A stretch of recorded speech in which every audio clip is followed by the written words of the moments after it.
주식에 관심이 있는 사람들 사이에 회자되었던 워런 버핏과 헤지펀드 간의 내기에 대해 많은 분들께서 알고 계실 것입니다. 워런 버핏은 개인 투자자들은 액티브 펀드에 가입하면 안 되고 인덱스 펀드에 가입해야 한다는 말을 하면서 펀드 매니저들의 IQ는 그들이 받는 수수료만큼은 안 될 것이라는 말을 하였습니다. 그러자 헤지펀드 투자회사인 프로테제 파트너스가 이 말에 발끈하면서 내기가 성사되었습니다. 내기의 내용은 2008년부터 10년간 인덱스 펀드와 액티브 펀드 중 누가 더 높은 수익률을 낼 것인가였습니다. 버핏은 뱅가드 S&P 인덱스 펀드에 투자를 했고 헤지 펀드는 5개의 액티브 펀드에 나눠서 투자를 했습니다. 액티브 펀드는 높은 수익률을 올리기 위해 펀드 매니저들이 적극적인 투자 전략을 펴는 펀드입니다. 아마도 다들 아시다시피 결과는 버핏의 승리였습니다. 뱅가드 펀드의 수익률은 연평균 7.78%였고 헤지 펀드는 연평균 2.2%였습니다. 그러면 왜 액티브 펀드는 인덱스 펀드를 쫓아갈 수 없을까요? 그리고 워런 버핏은 왜 액티브 펀드가 인덱스 펀드를 이길 수 없다고 본 것일까요? 첫째, 수수료입니다. 액티브 펀드의 수익률이 인덱스 펀드의 수익률보다 못하다는 것보다는 액티브 펀드의 수수료나 비용이 너무 많아서 인덱스 펀드를 넘어설 수 없다는 것이 버핏이 말하는 핵심입니다. 그러니까 재주는 투자자가 넘고 돈은 펀드 매니저가 벌어간다는 말이 적합합니다. 이를 도식화하면 보시는 표와 같습니다. 만약 10억 원을 투자해서 똑같이 5천만 원의 수익을 올렸다고 하겠습니다. 인덱스 펀드는 수수료가 20만 원에 불과하지만 액티브 펀드의 수수료는 3,500만 원입니다. 비용의 차이가 무려 175배입니다. 그래서 고객이 가져가는 이익금이 인덱스 펀드의 경우는 4,980만 원인데 액티브 펀드에 투자한 투자자는 겨우 1,500만 원을 가져갑니다. 펀드 매니저가 가지고 가는 수수료가 고객이 이익금으로 받는 금액보다 무려 2.33배가 더 많습니다. 투자자보다 펀드 매니저가 훨씬 더 많은 돈을 가져가는 경우는 허다합니다. 이와 같이 높은 수수료를 극복하고도 인덱스 펀드보다 더 높은 수익률을 내는 것이 어렵다고 워렌 버핏은 말한 것입니다. 둘째, 포트폴리오입니다. 펀드 매니저들의 실적을 평가하는 가장 중요한 요소는 지수 대비 얼마나 높은 성과를 올렸는가입니다. 즉 우리나라에서는 코스피가 기준이 될 것이고 미국에서는 S&P 500이 기준이 될 것입니다.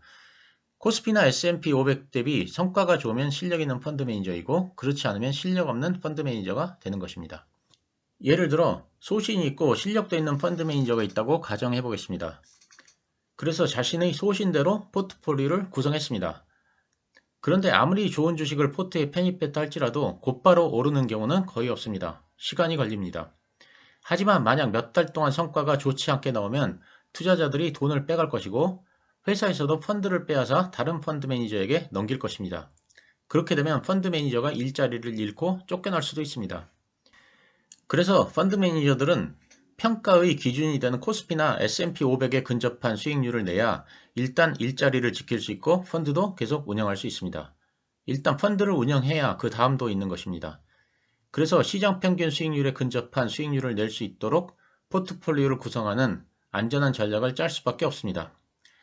예를 들어 2020년 말 삼성전자가 폭등할 때 어떤 펀드 매니저가 삼성전자를 편입하지 않았다면 아마 멘붕에 빠졌을 것입니다. 즉 코스피나 S&P 500과 근접한 수익률이 나오도록 포트폴리오를 짜기 때문에 대부분 시장 수익률을 크게 넘어서지 못합니다. 그런데 앞에서 보셨다시피 액티브 펀드의 수수료가 인덱스 펀드보다 훨씬 큽니다. 앞에서 보신 경우는 무려 비용 차이가 175배입니다. 인덱스와 비슷한 성과가 나도록 포트가 구성되어 있는데 수수료는 엄청 비싸기 때문에 액티브 펀드가 도저히 인덱스 펀드를 따라갈 수 없는 것입니다. 셋째, 펀드 매니저입니다. 또는 평균으로의 획이라고 할 수도 있습니다. 결론을 먼저 말씀드리자면 펀드의 성과를 독보적으로 내는 특별한 펀드 매니저는 없습니다. 모두 다 도토리 키재기입니다. 물론 피터 린치나 워런 버핏과 같은 특출한 사람들은 예외라고 할 수 있지만 통상 우리가 접하는 증권사나 자산운용사의 펀드 매니저들은 모두 다 성과가 비슷합니다. 고단 캐피탈의 설립자인 조엘 글린블란트가 쓴 주식시장을 이기는 큰 비밀이라는 책에 나와 있는 내용입니다. 지난 10년 동안 수익률 상위 25% 집단에 속하는 펀드 매니저들을 살펴보면 이들 중 95%가 적어도 3년 정도는 하위 50%에 속해 있었다는 것을 알 수 있습니다. 심지어 이들 중 79%는 하위 25%에 속해 있었고 무려 47%가 하위 10%에 속했습니다. 다시 말하면 현재 최고의 수익률을 자랑하는 매니저들도 수익률이 좋지 않았던 시기가 있었다는 것입니다. 왜 이런 현상이 발생할까요? 이에 대해 설명하기 위해 제가 책을 하나 소개해 드리겠습니다. 데니엘 카너먼이라는 분이 쓴 생각에 관한 생각입니다. 원 제목은 Thinking Fast and Slow입니다. 데니엘 카너먼은 심리학자로는 최초로 노벨 경제학상을 받은 행동경제학의 창시자입니다. 기존 경제학에서는 인간은 합리적인 존재라고 전제하고 이익과 손실을 계산해 자신의 이익을 극대화하는 경제적 선택을 한다고 가정합니다. 즉, 어떤 행위를 할 때 본인의 이익을 극대화하는 방향으로 의사결정을 한다는 것입니다. 하지만 이러한 전제는 잘못이라는 것이 행동경제학자에 의해 밝혀졌습니다. 행동경제학자들은 여러 가지 실험을 통해 통상의 사람들이 의사결정을 할 때 합리적이지 않다는 사실을 밝혀낸 것입니다. 그리고 그 원조가 바로 데니엘 카너먼입니다. 그가 말한 뉴욕의 택시 운전사에 대한 비유는 아주 유명합니다.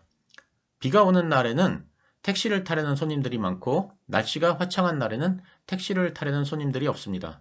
그러면 택시 운전사 입장에서 경제적 이익을 극대화하기 위해서는 비 오는 날, 즉 손님이 많은 날은 밤까지 늦게까지 일을 해야 하고 화창한 날, 즉 손님이 없는 날은 일찍 일을 마치고 집에 가야 하는데 실제로 택시 운전사들은 반대로 행동한다는 것입니다. 비 오는 날은 손님이 많아서 목표를 빨리 달성하니까 일찍 집에 들어가고 날씨가 좋은 날은 목표를 달성하지 못하니까 손님이 없는 거리를 늦게까지 빈 차로 돌아다닌다는 것입니다. 결국 인간은 합리적으로 행동하지 않는 존재라는 것입니다. 얘기가 다른 길로 흘렀는데 다시 생각에 관한 책으로 돌아와서 말씀을 드리자면 그 책 내용 중에 다음과 같은 것이 있습니다. 카너먼 박사께서 비행 교관들을 상대로 강의를 한 적이 있었는데 강의의 내용은 잘못을 벌하기보다는 잘한 일에 상을 주는 게 더 효과적이라는 내용이었습니다. 그러자 교관 한 명이 손을 들더니 다음과 같이 반론을 제기했습니다. 저는 고난도 가동 훈련을 잘 수행한 생도들을 자주 칭찬했습니다. 하지만 그들이 다음에 똑같은 훈련을 시키자 오히려 보통 때보다 못하더군요.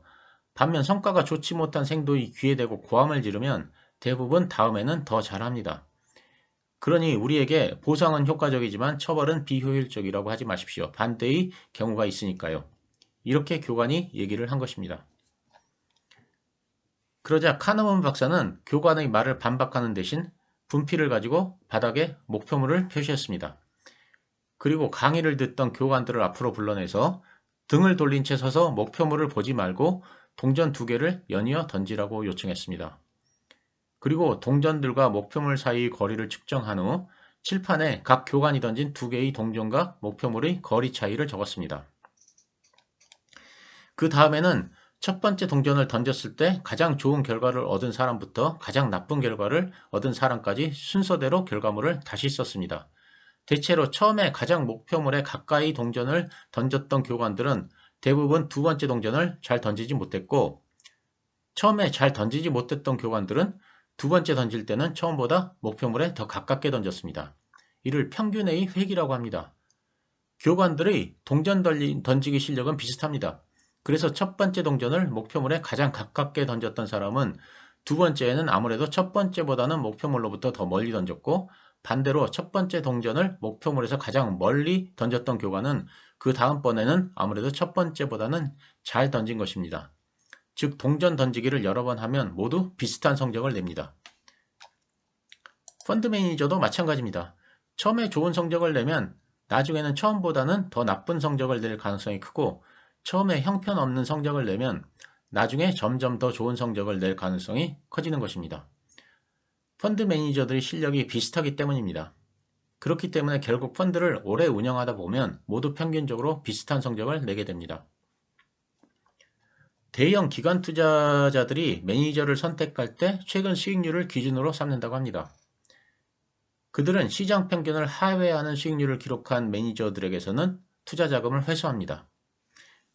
그런데 대형 기관 투자자들이 펀드 매니저들을 교체한 후 몇 년간의 수익률을 알아봤더니 새로 자신들이 고용한 매니저들은 시장 평균을 절대 뛰어넘지 못한 반면 해고당한 매니저들은 시장 평균을 훨씬 상회한 것으로 드러났습니다. 평균의 회귀 때문입니다. 결국 펀드 매니저의 능력은 비슷합니다. 시장을 이기는 소수의 매니저들이 있긴 하지만 이들을 미리 점치는 것은 불가능합니다. 시장 평균을 능가하는 펀드 매니저를 찾았다 할지라도 이들이 계속해서 시장을 이길 것이라고 장담할 수는 없습니다. 그리고 또 하나 문제점이 있습니다. 좋은 성과를 낸 펀드 매니저에게는 돈이 점점 더 많이 들어옵니다. 그러면 펀드의 규모가 커집니다. 그러면 수익률이 높을 것이라 예상되는 중소형주의 비중이 자연히 줄어들고 대형주 위주로 포트가 구성될 수밖에 없습니다. 그렇게 되면 역시 시장 평균 수익률에 점점 더 가까워지게 됩니다. 애초에 펀드 매니저가 고수익을 올리고 유명세를 타는 데 일조했던 중소형주 투자나 특수상황 투자를 계속 고수하기에는 이미 펀드 규모가 너무 커졌기 때문에 새로운 전략이 필요하다는 것입니다. 운용자금의 규모가 커지면 인덱스를 능가하는 수익률을 내기가 더 어려워집니다. 이에 관하여 워렌 버핏은 큰 규모의 펀드를 운영하지 않는 것이 구조적으로 이득이 된다.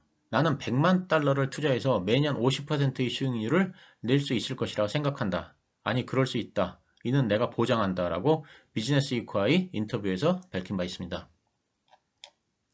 결론적으로 액티브 펀드가 인덱스 펀드를 이길 수 없는 이유는 첫째, 수수료입니다.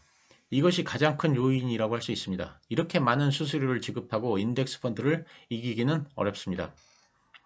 둘째, 포트폴리오입니다. 펀드 매니저 입장에서는 실업자가 되지 않기 위해서라도 시장 평균을 추종하는 포트폴리오를 짤 수밖에 없습니다. 즉 인덱스 펀드나 액티브 펀드나 포트폴리오가 비슷해질 수밖에 없는 것입니다. 셋째, 평균으로의 회귀입니다. 펀드 매니저들의 능력은 비슷합니다. 그래서 워런 버핏은 개인 투자자들은 인덱스 펀드에 투자하라고 한 것입니다. 여기서 우리가 얻을 수 있는 교훈이 있습니다. 첫째, 수수료가 저렴한 펀드에 가입을 하자. 어차피 포트폴리오는 비슷하다. 둘째, 과거 실적을 가지고 펀드를 선택하지 말자. 차라리 다른 사람들이 외면하는 규모가 작은 펀드는 우량 중소형주의 비중이 커지므로 시장 평균 이상의 수익을 낼 수 있는 가능성이 더 커진다. 이상입니다. 감사합니다.